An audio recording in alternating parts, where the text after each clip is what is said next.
Welcome to Man Does Tech, where I solve the problems you didn't even know you had.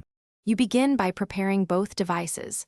On the Ps4, sign into your PlayStation Network account and enable Remote Play or Second Screen in Settings, Remote Play Connection Settings. On your phone, install and open the PlayStation app, then sign in with the same PSN credentials. Make sure both Ps4 and mobile are on the same Wi-Fi network. A 5 GHz band reduces lag.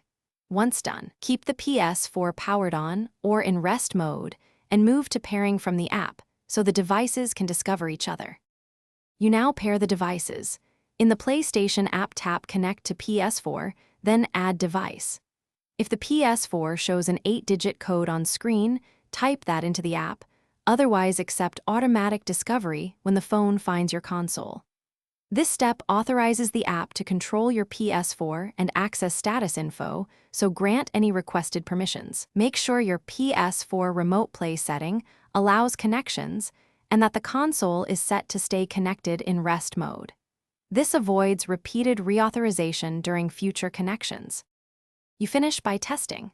Launch Remote Play or the second screen feature in the app and confirm you can navigate menus or stream gameplay. If video lags or drops frames, reduce streaming quality in app settings and move both devices closer to the router or switch to 5 GHz Wi-Fi. If pairing repeatedly fails, reboot your router and phone, sign out and back into the app, and ensure your Ps4 is activated as your primary PSN system. One key tip: enabling Ps4 in rest mode network access prevents repeated connection prompts.